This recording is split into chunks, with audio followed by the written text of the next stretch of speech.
absolutely always the client comes first.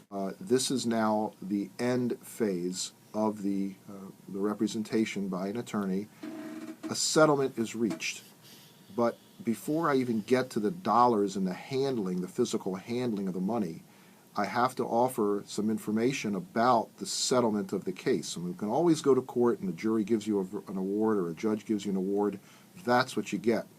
But before we get there, if we're going to settle the case, we absolutely are required to get the client's consent to the settlement. And I have, unfortunately, over the years, had some clients come in and say they want to fire their first lawyer or they want me to sue their first lawyer because the lawyer accepted a settlement without their permission. And what can I, if anything, do about it? Well, in my office, what I do, I have a letter that I actually send to the client in advance of any discussion of settlement with the insurance company, and I tell the client, look, Mr. and Miss Client, I think your case is worth X dollars.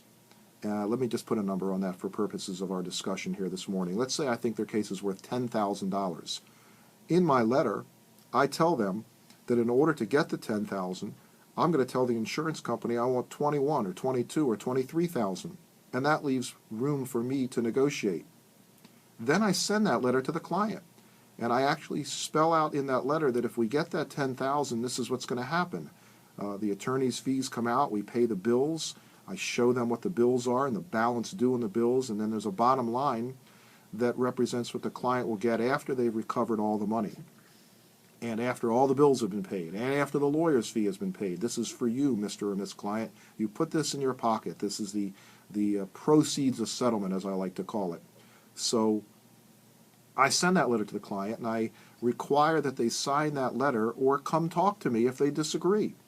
If they disagree, that's fine. Come in, tell me, or call me on the phone. What's going on? Why don't you agree with my evaluation? I don't pretend to know everything, but for the most part, I read the case very thoroughly. I understand what's going on, and with my hopefully good experience, I'm able to evaluate the case and give my client a recommendation and advice as to what amount we should recover reasonably.